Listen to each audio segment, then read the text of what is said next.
Hi, I'm Chris, I'm Carl. and we're with 317 Games. I'm here to talk to you today about one of my favorite games, Shadowgate.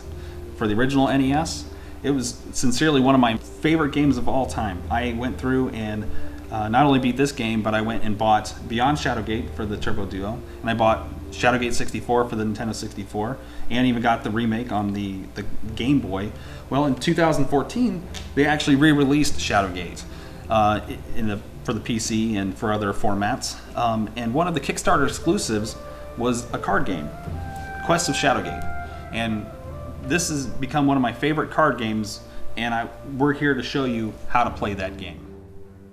The objective of the game, Quest of Shadowgate, is to defeat quests to gain victory points, and the first player to reach 25 or more points wins the game. Let's go over exactly what we'll be using, and what we'll be leaving out of this version of the game. It will be easier to start with what we don't need. In the base game, things we'll set aside will be the ability cards, the Staff of Ages quest card, you'll notice this one has a Staff of Ages picture on the back of it, and the black gem tokens. This leaves us the character cards, 4 sets of gem tokens, adventure cards, and quest cards. Note, the game does not come with these playmats. We at 317 Games created these to help you understand that there is a place for each of these individual card areas. So there are 2 ways to play this game. One is the base game, and the other one is the standard game. What we're going to do first is show you the base game as it goes through the basic steps on understanding and how the game plays. Okay. We'll take you through that, and then once we're done with that, and you're familiar with it enough, we'll advise you to go to the standard edition of the game and learn the tutorials there. And you'll see how it plays a little bit different and how it adds a lot more to the game and makes it a lot more fun. So if you're ready, we can get it going. All right. When setting up the game, take the adventure cards, these are the 50 cards with the Quest of Shadowgate backs, shuffle them up thoroughly, and place them in the adventure card pile. Next, take the double-sided quest cards, 11 in total, shuffle them up and place them in a stack close to the adventure cards. Take the top 3 cards and place them individually in a column. This leaves 4 quest cards revealed at any time. Each player will need to be dealt a character card after one player shuffles them and randomly hands them out. The character cards are double-sided, and the characters you will play as have the yellow star in the bottom left corner. The other side will not have the star and can be used in the standard version of the game. Take 4 gems of the same color to be used as tokens on their character card. To better understand the game and how it'll be played, we'll need to examine each of the elements we just put into play. Let's start with the character cards. What is different about each character card? There are 2 areas to focus on when using a character card. 1. The stats of the character card are located on the upper left side of the card. They are 3 numbers lined vertically with the shield symbol representing your physical stat, the circled symbol in the middle representing your general stat, and the book symbol on the bottom representing your mental stat. You'll see that each character is different and specializes in different quantities of each stat. These numbers will be used to help defeat quests and acquire items, but we'll get to that shortly. 2. The second thing you'll want to pay attention to is the character's base types located in the upper right corner area of the character card, as represented by the 3 symbols in boxes.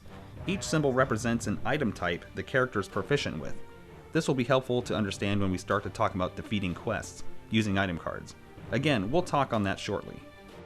The circled numbers 1 through 10 plus are placeholders for your gems. As you acquire victory points, you'll put a gem on the number of victory points accumulated throughout the game. Once you reach 10 victory points, leave a gem on the 10 plus, and use a new gem to indicate the number over 10 that you'll have.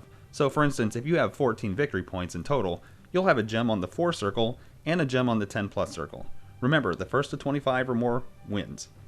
At this point, it would be good to go ahead and deal 5 adventure cards to each player. In a base game, all adventure cards have one thing in common. You'll notice that each card in your hand has a set of stats that match the stat symbols on your character card on the left-hand side, except the symbols are yellow. All other adventure cards have similar symbols on the right-hand side of the card, except event cards, but these symbols are purple symbols. The numbers in yellow on the left side of the adventure card are the adventure card's resources. The number in purple on the right side of the adventure card are the cost to attain that item. Let's look at how we would acquire an item in our hand. Let's look at the adventure card Yorick, a relic card. If we wanted to acquire this item, we would need to first look at its cost, again represented by the purple number on the right hand side of the card. Yorick has a cost of 3 physical, 1 general, and 2 mental. Now, let's look at our character card. The stats of our character card, Catalia Mar, she has 1 physical stat, 1 general stat, and 2 mental stats. In order to acquire Yorick, we must subtract the cost from our character's stats, which leaves us with -2 physical, 0 general, and 0 mental. It seems that we are 2 physical resources shy of obtaining Yorick as an item. To gain enough resources to acquire Yorick, we'll need to play some of our other cards as resources. Any cards played as resources will go into the adventure card discard pile when we are done with them. So if we play the card Minor Mistral, a magic card, for its resources, this will add 2 physical, 2 general, and 2 mental resources to our character's stats, which, as long as it meets or exceeds the cost of the item card cost, it will be enough for us to acquire it. So we discard the magic card to acquire Yorick for ourselves. Once you acquire an item card, place it in front of you. Note, as a rule, you can only acquire 1 item of any type at any given time.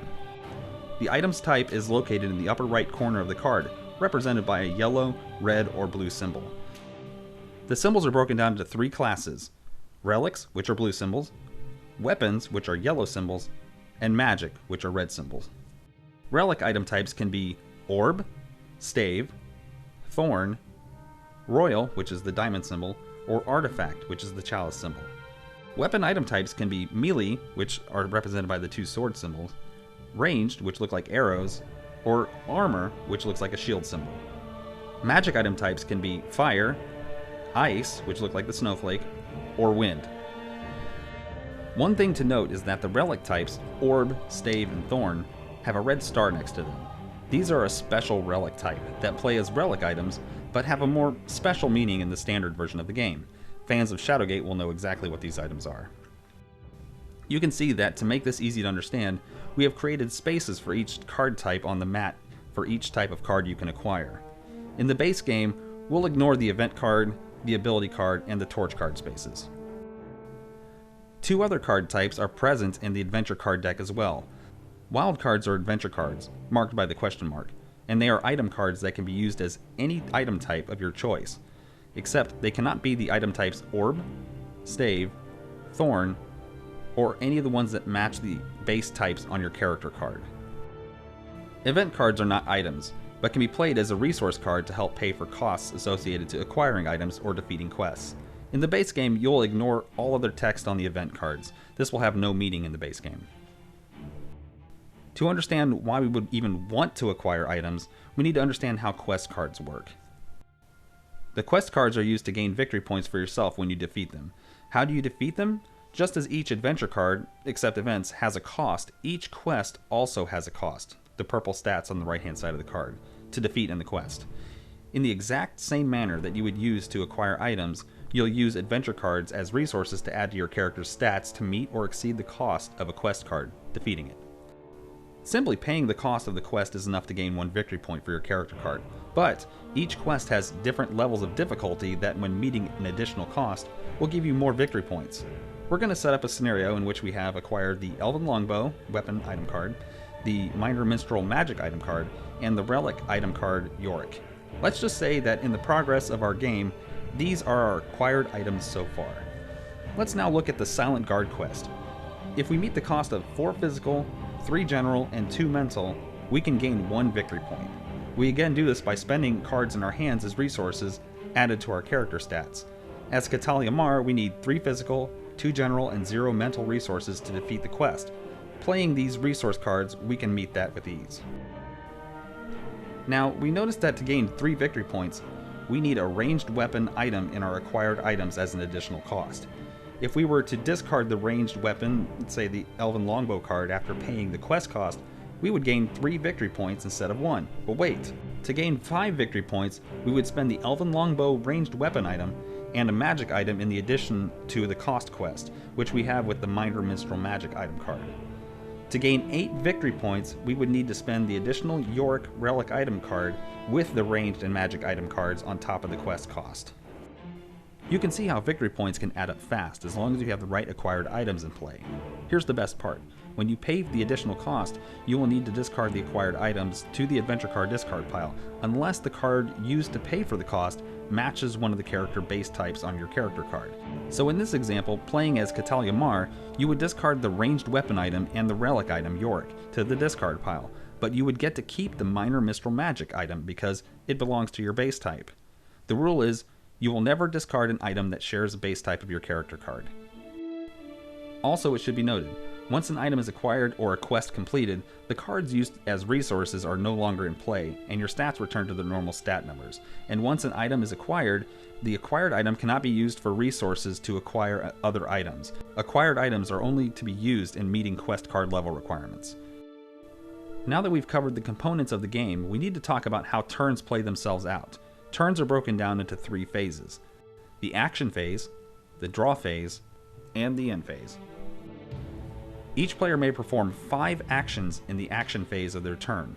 This will include playing an adventure card as a resource, playing an adventure card as an acquired item, choosing a quest card to complete, or you can cycle the quest cards by discarding the 4 quest cards and replacing them with new ones from the quest deck.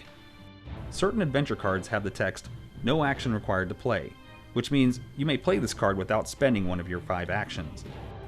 It is possible that you will not use all 5 actions in your turn, and that's okay. You can continue on to the draw phase. During your draw phase, you will always draw at least 1 adventure card. Then you will draw an adventure card for each action you did not take during your action phase. If after you draw 1 card, you find yourself under 3 cards in your hand, you can draw back up to 3 cards, as this is the minimum hand size you can have. You cannot have any less than 3 cards in your hand before the end phase. And if you do draw cards and find yourself with more than 6 cards, you'll need to discard down to 6, as this is the maximum hand size you can have before going to the end phase. If at any time there are no more adventure cards in the adventure card deck, shuffle the adventure card discard pile and create a new adventure card deck. When you reach the end phase, you'll need to replace any open spots in the column of quest cards. There should be 4 cards face up at the end phase. If you run out of quest cards, flip the discard quest card pile over, shuffle them to create a new quest deck. In the base game, the youngest player is awarded the privilege of going first, and then in a clockwise order, each player will take the next turn. As we covered earlier, the player to reach 25 or more victory points wins the game. But to clarify further, once a player reaches 25 victory points, each player gets to finish their final turn. If one of the players can manage to score more victory points than the player who initiated the final round, then the player with the most victory points wins the game. For those who want to see how the game is played, both the base and the standard versions, we'll show you some gameplay between Carl and I. Stay tuned. And that's how you play the base game. And once you've played that a couple times and you feel comfortable, we suggest going on to the standard version of the game. And what is the standard version of the game? Well, it unlocks a few things. It allows you to play some of the things we didn't get a chance to play, like the ability cards and the Staff of Ages quest card. Again, it opens up to a little bit more competitive play, doing things like stealing items from other players and things like that. And if you are interested, then we highly suggest going on to the next tutorial video. All right, and with that, I'm Chris. I'm Carl. And we'll see you in the next one. It's a sad thing that your tutorial has ended here.